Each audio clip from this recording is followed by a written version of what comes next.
tujuan dan sasaran program studi manajemen yang akan disampaikan oleh Ibu Eva Fatusyadah.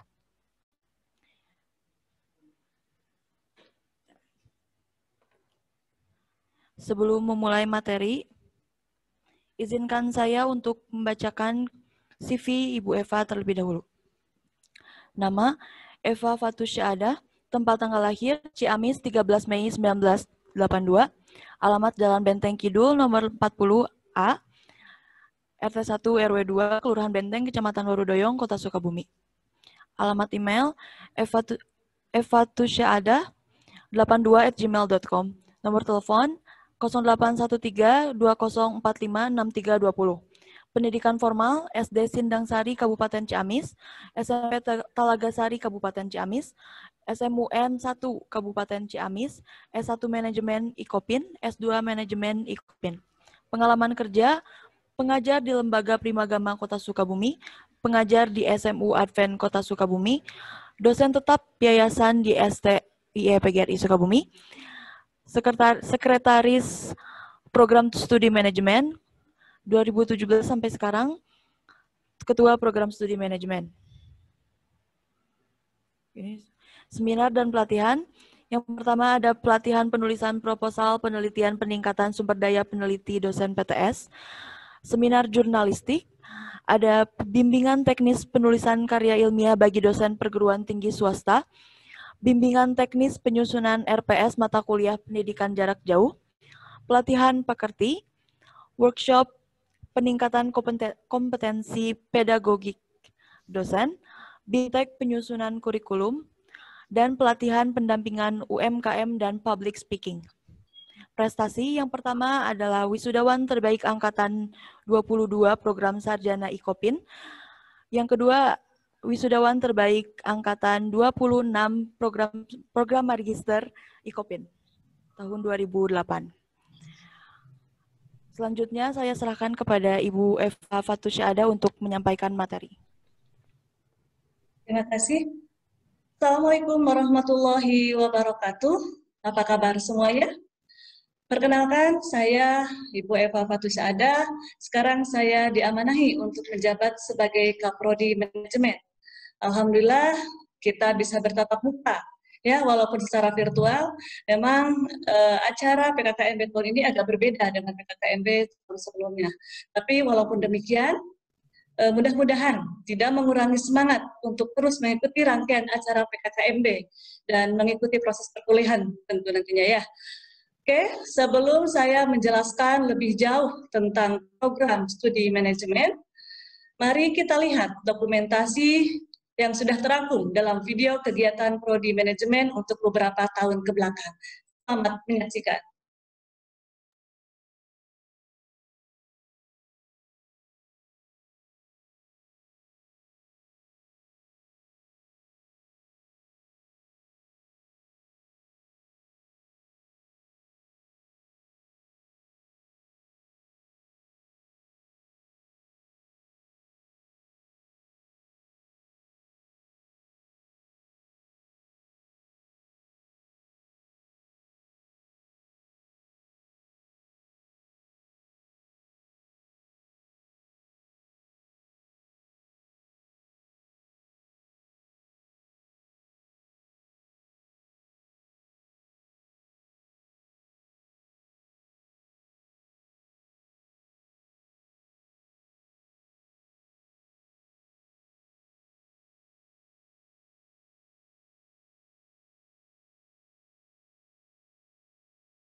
Oke, bagaimana videonya? Seru kan ya? Tentunya sangat mengasihkan bisa bergabung dengan program studi manajemen. Saya sekali lagi mengucapkan selamat datang, selamat bergabung dengan keluarga besar Prodi Manajemen STIE PGRI Sukabumi. Berikut saya akan menjelaskan tentang profil Prodi Manajemen.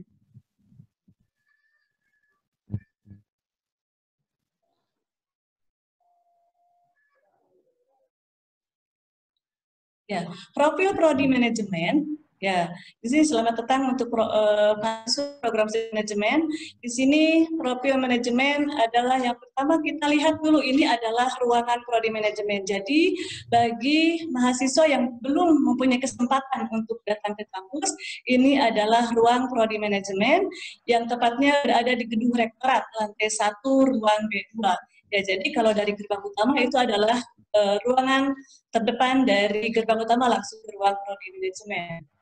Nanti di ruang Prodi Manajemen ini adalah tim Prodi Manajemen. Kita bertiga, nanti ada saya dan Bu Deliana serta Bu Nurnisa. Next, Pak Agung. Nah, ini adalah tim Prodi Manajemen ya. Ini nanti bisa ketemu sama Ibu Deliana Indra Juliawati sebagai staf Prodi Manajemen. Jadi nanti kalau misalkan contoh mau membuat surat keterangan kuliah atau mempunyai kepentingan lain tentang pelayanan Prodi, nanti bisa menghubungi Ibu Deliana. Di sini juga ada Ibu Nurnisa Sarah sebagai sekretaris Prodi Manajemen. Ya, beliau yang sangat energik, penuh semangat untuk memajukan lembaga STIE PGRI khususnya di Prodi Manajemen. Dan saya sendiri sebagai Ketua Prodi Manajemen, Eva Fatsusyada. Nah, itu adalah sekilas tentang struktur di Prodi Manajemen. Kita masuk ke visi Prodi Manajemen. Tadi tentunya sudah dijelaskan bahwa untuk visi lembaga STIE PGRI ini tentu bersinergi ya, visi Prodi Manajemen bersinergi dengan visi lembaga STIE PGRI untuk menjadi penyelenggara pendidikan akademik dalam bidang ilmu manajemen berbasis entrepreneur yang mampu bersaing di Jawa Barat pada tahun 2025. Tentunya untuk mencapai visi tersebut ada langkah-langkah strategik yang tertuang dalam misi. Yang pertama itu adalah menyelenggarakan pendidikan secara profesional di bidang manajemen, melaksanakan penelitian yang bermutu di bidang manajemen, melaksanakan pengabdian masyarakat, membangun kemitraan dalam rangka mengembangkan ilmu pengetahuan di bidang manajemen, mengembangkan kurikulum untuk mengantisipasi kebutuhan masyarakat dan pengguna dalam bidang manajemen, menjalin kerjasama dalam upaya mengembangkan sumber daya manusia yang handal dalam bidang manajemen, meningkatkan profesionalisme sumber daya manusia, baik dosen maupun karyawan untuk memberikan layanan, melengkapi sarana dan prasarana untuk mendukung proses pembelajaran yang berkualitas. Nah, selain visi dan misi juga ada profil lulusan.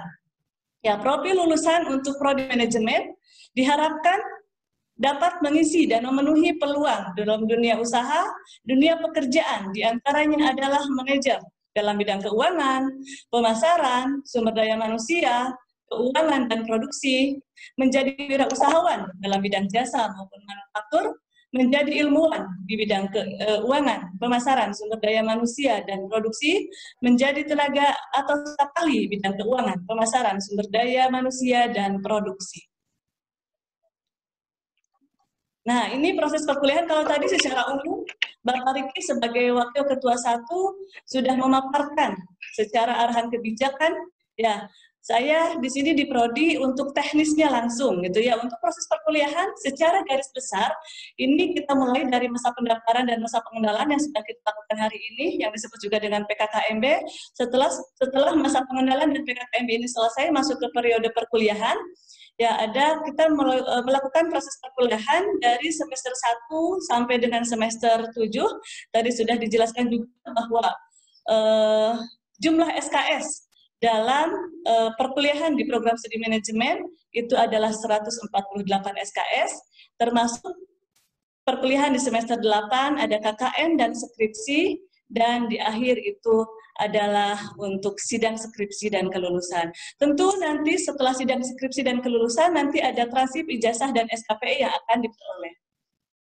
Nah, struktur perkuliahan ini tercantum pada capaian pembelajaran lulusan. Ada 4 komponen dalam capaian dari CPL ini. Yang pertama adalah sikap, yang kedua penguasaan pengetahuan, yang ketiga keterampilan khusus, yang keempat keterampilan umum. Jadi dari 4 komponen inilah yang akan menjadi landasan untuk tercapainya capaian pembelajaran lulusan. Masuk ke yang pertama tentang sikap. Ya, ini ada 10 tadi standar minimal yang harus dipenuhi untuk komponen CPL. Yang pertama itu adalah bertakwa kepada Tuhan Yang Maha Esa dan mampu menunjukkan sikap religius, bekerja sama dan memiliki kepekaan sosial serta kepedulian terhadap masyarakat dan lingkungan, berkontribusi dalam peningkatan mutu kehidupan masyarakat, berbangsa, bernegara, dan kemajuan peradaban berdasarkan Pancasila, sampai dengan poin terakhir, taat hukum dan disiplin dalam kehidupan masyarakat dan bernegara. Poin yang kedua itu adalah pengetahuan. Next. Penguasaan pengetahuan. Ya, penguasaan pengetahuan di sini menguasai konsep teoritis, metode, dan perangkat analisis, fungsi manajemen, perencanaan, pelaksanaan, pemantauan, evaluasi dan pengendalian, fungsi organisasi, pemasaran, sumber daya manusia, operasi dan keuangan pada berbagai jenis organisasi, menguasai konsep dan teknik menyusun rencana strategis dan menjabarkannya dalam rencana operasional, menguasai prinsip kepemimpinan dan kewirausahaan dalam berbagai tipe organisasi. Ya, dan sampai poin-poin selanjutnya itu adalah penguasaan pengetahuan. Dan penguasaan pengetahuan dan sikap yang tadi itu sudah tertuang dalam Kemendikbud yang sudah tadi dijelaskan oleh narasumber sebelumnya. Oke, next. Setelah sikap, penguasaan pengetahuan, poin yang ketiga itu adalah dari keterampilan umum.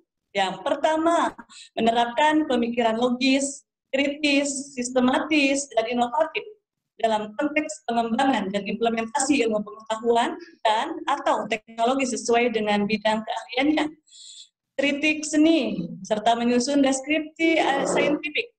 Hasil kajiannya dalam bentuk skripsi atau laporan tugas akhir, mengambil keputusan secara tepat dalam konteks penyelesaian masalah di bidang keahliannya berdasarkan hasil analisis terhadap informasi dan data, sampai poin terakhir untuk keterampilan umum, mengembangkan dan memelihara hubungan kesejawatan di lingkungan sendiri atau melalui jaringan.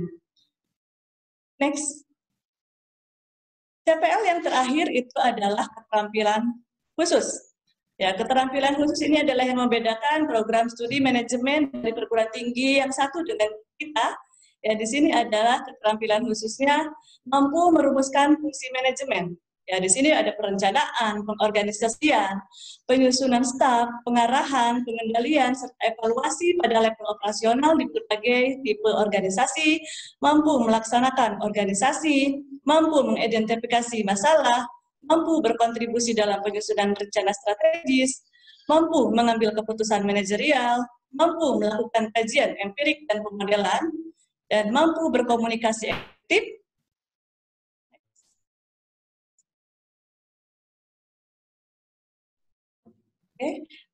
mampu mengembangkan pengetahuan baru, mampu mengembangkan metode pengambilan keputusan, mampu menyelesaikan masalah manajerial dan fungsi organisasi pada level yang strategikal sampai dengan selesai. Nah, itu adalah 4 capaian pembelajaran yang minimal harus sesuai dengan SN Dikti, ya, berdasarkan KPRI. Ada sikap, penguasaan pengetahuan, keterampilan umum, dan keterampilan khusus.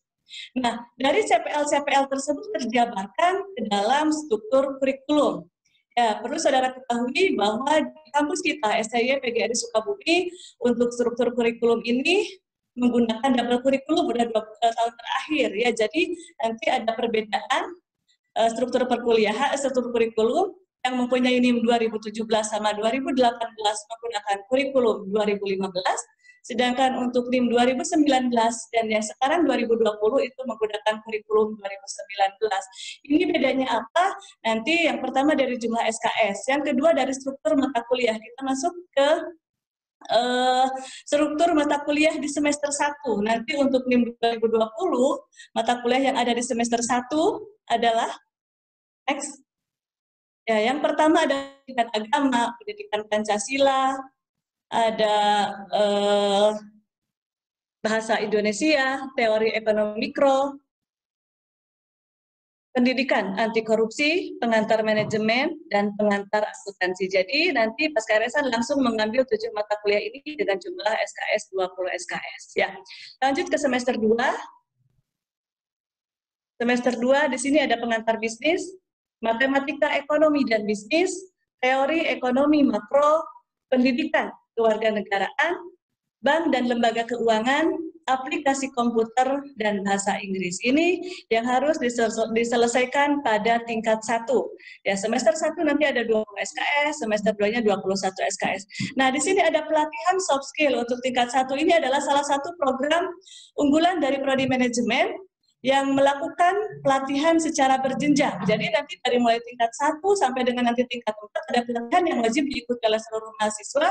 Ini adalah contoh waktu pelaksanaan kegiatan pelatihan soft skill tahun kemarin dilakukan pada bulan Desember 2019 yang mengambil tema From Zero to Hero. Ya, jadi kalian sebagai mahasiswa Prodi Manajemen siap-siap untuk menjadi hero, walaupun sekarang masih zero. Perlu Ibu ingatkan, insya Allah kalau tidak ada perubahan, kita akan melaksanakan pelatihan tingkat 1 itu pada bulan November. Ya, jadi nanti pelatihan soft skill untuk tingkat 1 ini wajib diikuti oleh seluruh mahasiswa Prodi Manajemen. Next. Selanjutnya setelah selesai perkuliahan di tingkat 1 masuk ke struktur kurikulum tingkat 2. Ya, di sini ada mata kuliah yang harus ditempuh di semester 3, di antaranya manajemen UMKM dan koperasi, ada ekonomi dan bisnis internasional, statistika ekonomi dan bisnis, ekonomi syariah, perekonomian Indonesia, komunikasi bisnis, dan bahasa Inggris bisnis. Ini yang membedakan, salah satunya di sini sudah ada bahasa Inggris bisnis. Jadi kalau kurikulum yang lama belum ada, jadi masih ada satu bahasa Inggris secara umum saja. Secara kekhususan untuk di kurikulum baru sudah ada bahasa Inggris bisnis. Selanjutnya di semester 4, nah di semester 4 nanti akan mendapatkan mata kuliah ini bukan konsentrasi, ini adalah mata kuliah manajemen. Yang pertama manajemen keuangan, sudah memasuki manajemen SDM, manajemen operasi, manajemen pemasaran, ekonomi manajerial, statistika ekonomi dan bisnis, ekonomi pembangunan. Jadi sudah masuk ke mata kuliah penjurusan di sini. Nah, terus selanjutnya, nah, tadi kalau setelah kita melakukan pelatihan di tingkat 1, begitupun untuk tingkat 2, di sini ada pelatihan yang wajib diikuti juga oleh seluruh mahasiswa tingkat 2 Prodi Manajemen. Sebagai contoh, ini adalah untuk kegiatan di tahun sebelumnya yang mengambil tema creative thinking. Jadi bagaimana mahasiswa Prodi Manajemen ini bisa mempunyai kreativitas yang tinggi dan bisa berinovasi. Ya, jadi itu adalah harapan-harapan kita sehingga kenapa kita melakukan pelatihan ini berjenjang dari mulai tingkat 1 sampai dengan nanti tingkat akhir itu akan terus dilakukan. Selanjutnya, setelah menyelesaikan perkuliahan di tingkat 2, masuk ke perkuliahan di tingkat 3, masuk di semester 5, nanti saudara akan mendapatkan mata kuliah akuntansi biaya, teori pengambilan keputusan, aspek hukum dalam ekonomi, kewirausahaan, hukum pajak dan perpajakan, akuntansi manajemen, perilaku dan budaya organisasi. Ya, jadi rata-rata untuk di tiap semester ini 21 SKS. Dan tadi sudah dijelaskan juga bahwa ini kita sistemnya paket. Jadi sekarang kita melakukan PKKMB bersama, mudah-mudahan nanti wisuda juga lulus juga dengan bersama, gitu ya. Selanjutnya kita memasuki semester 6, tingkat 3. Ada mata kuliah etika bisnis, penganggaran perusahaan, studi kelayakan bisnis, metode riset kuantitatif, kewirausahaan lanjutan, sistem informasi manajemen, dan manajemen strategik. Tentu ini mata kuliah di sini ada banyak mata kuliah yang kita munculkan di kurikulum 2019 ini, dan belum dimunculkan di kurikulum yang lama. Jadi kalau nanti punya kakak tingkat atau misalkan ada saudara yang mengikuti perkuliahan di sini, tetapi beda struktur mata kuliahnya karena kita menggunakan double kurikulum. Jadi seperti mata kuliah etika bisnis, kewirausahaan lanjutan itu untuk di kurikulum lama itu belum ada. Ini baru untuk di semester untuk di kurikulum 2019.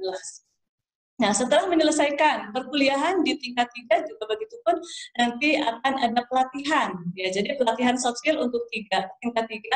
Kalau tahun kemarin karena belum mewabahnya virus corona ini, kita melakukannya company visit. Yang mudah-mudahan wabah ini juga segera berakhir. Ya, kita akan melakukan kegiatan secara normal dan pelatihan-pelatihan ini juga bisa dilakukan secara offline. Ya, insya Allah kalau misalkan ini sudah tidak ada wabah lagi, bisa melakukan pelatihan soft skill dengan company visit atau kunjungan industri. Next. Nah, ini untuk pelatihan singkat 3, karena kemarin ini dilakukan sekitar bulan Juli, jadi sudah dilakukan dengan virtual dan narasumber di bidangnya. Ini kita bekerja sama dengan Bumi Kreatif Institute.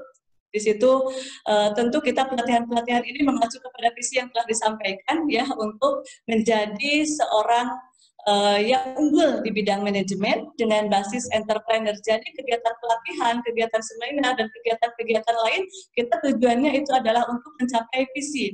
Jadi untuk membentuk manajemen yang unggul di bidang entrepreneur, itu kata entrepreneurnya yang akan menjadi ciri khasan di program studi SCIE PGRI Sukabumi. Next. Nah, ini yang paling membedakan antara kurikulum lama dengan kurikulum baru. Ya, untuk di kurikulum baru nanti saudara akan memilih konsentrasi sesuai dengan peminatan yang ditawarkan oleh prodi, yaitu adalah konsentrasi manajemen SDM, konsentrasi manajemen pemasaran, konsentrasi manajemen keuangan, konsentrasi manajemen operasi, dan konsentrasi kewirausahaan dan bisnis. Ya, jadi ini adalah yang ditawarkan dari prodi. Nanti saudara bisa memilih sesuai dengan peminatannya masing-masing, dan konsentrasi ini akan dibuka apabila sudah sesuai batas minimal mahasiswa yang mengikuti. Ya, jadi kelima konsentrasi ini ditawarkan, tetapi nanti yang dibukanya itu adalah sesuai dengan minimal mahasiswa yang meminati konsentrasi tersebut. Nah, untuk di sini kalau di pelatihan berjenjang ini akan diakhiri pada pelatihan soft skill tingkat 4. Ya, jadi kalau tahun kemarin kita melakukannya hampir 1 minggu itu berturut-turut, itu untuk melakukan pelatihan tingkat akhir. Dulu kita mengambil temanya meningkatkan kemampuan komunikasi dan bisnis untuk pengembangan usaha. Ini dilakukan pada bulan Februari sampai dengan tanggal 7 Maret. Ya, jadi ini adalah kegiatan besar sebelum wabah corona ini ada, sehingga kita melakukannya masih dengan offline. Ya, jadi di sini adalah pelatihan soft skill untuk tingkat 4. Nanti agak berbeda mungkin untuk kalian apabila sudah memasuki tingkat 4 di sini.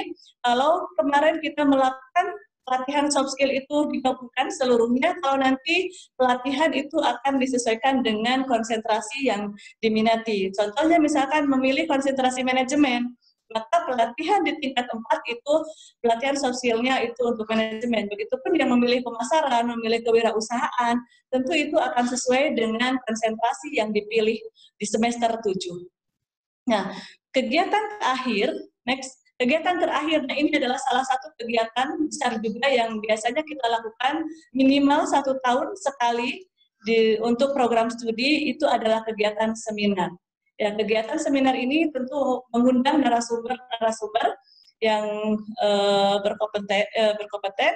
Di sini terakhir kita lakukan ini tahun kemarin dengan diikuti oleh 1.000 orang peserta. Jadi di sini kegiatan-kegiatan ini wajib diikuti khususnya oleh program studi manajemen. Tetapi tidak menutup kemungkinan juga program studi akuntansi yang mengikuti di acara-acara program studi manajemen. Next. Nah,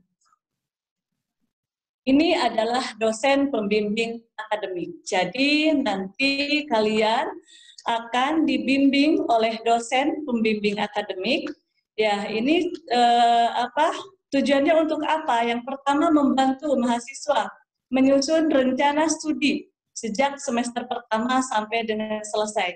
Kebetulan untuk NIM 2017 ini dipegang oleh Bu Nurlisa Sarah, NIM 2018 ini dipegang oleh Ibu Rosana Wulandari, selanjutnya NIM 2019 itu dosen PA-nya Bapak Dendi Zainuddin, dan untuk NIM 2020 kebetulan saya sendiri sebagai dosen PA.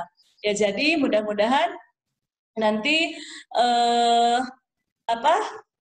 di luar agenda PKKMB ini nanti kita adakan pertemuan bersama untuk proses perwalian, mungkin juga secara virtual ya, karena kalau ke kampus kan tidak mungkin. Di situ bisa Ibu sebagai dosen pembimbing akademik membantu mahasiswa untuk menyusun rencana studinya, atau juga mungkin dalam perjalanannya mahasiswa menemukan masalah, dan kita mencari solusi bersama untuk memecahkan masalah yang ada kaitannya dengan proses perkuliahan ya. Jadi Ibu sebagai dosen pembimbing akademik mungkin nanti banyak berhubungan dengan mahasiswa-mahasiswa baru yang sekarang yang sedang melakukan PKKMB ini. Nah, untuk pengisian KRS dan perwalian, ya jadi tadi sudah dijelaskan bahwa proses perkuliahan, sebelum proses perkuliahan maka proses pengisian KRS ini adalah proses yang wajib diikuti. Ya, karena ini adalah pintu masuk untuk mengikuti perkuliahan. Jadi percuma apabila nanti saudara misalkan mengikuti proses perkuliahan tanpa mengisi KRS, tentu itu tidak akan bisa ya.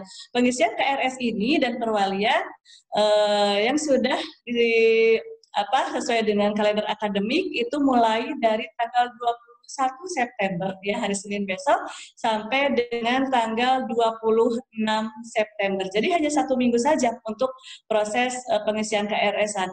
Waktu yang tidak lama ini harus dimanfaatkan sebaik-baiknya ya. Jadi jangan sampai ada mahasiswa yang ingin berkuliah tetapi tidak melakukan proses pengisian KRS. Ya, nanti secara akademik itu pasti tidak dilegalkan walaupun mengikuti proses perkuliahan dari awal sampai akhir, tetapi pintunya atau kuncinya tidak dibuka, tentu itu menjadi tidak legal. Ya, jadi pengisian KRS diingat waktunya itu mulai tanggal 21 September sampai dengan 26 September 2020. Karena ini pengisian KRS-nya juga baru ya, kalau untuk mahasiswa baru, Ibu juga mungkin belum pernah bertemu dengan mahasiswa semua. Nanti mudah-mudahan di lain waktu kita ada pertemuan secara virtual dulu untuk proses perwalian. Ya, jadi itu mudah-mudahan bisa membantu untuk pengisian KRS selanjutnya yang akan, kalau pengisian KRS-nya nanti tetap oleh mahasiswa masing-masing dengan masuk ke sistem gitu ya. Jadi ini hanya proses perwaliannya aja yang Ibu bisa bantu. Nah, setelah pengisian KRS selesai, masuk kita ke perkuliahan semester gasal ya. Jadi insya Allah kita akan memulai perkuliahan semester gasal ini pada tanggal 5 Oktober 2020 ya, karena dengan wabah yang masih melanda sehingga proses perkuliahan sesuai dengan aturan ya. Jadi sudah ada peraturannya, perguruan tinggi yang akan melakukan perkuliahan di zona apapun, baik itu zona hijau, zona biru gitu ya, apalagi zona merah, itu perkuliahan harus dilakukan dengan daring ya atau online. Ya, mungkin itu saja ya secara garis besar teknis untuk proses perkuliahan. Terima kasih atas perhatiannya. Saya kembalikan ke MC. Baik, Ibu. Waalaikumsalam warahmatullahi wabarakatuh. Terima kasih kepada Ibu Eva yang telah mensosialisasikan visi, misi, tujuan, dan sasaran program studi manajemen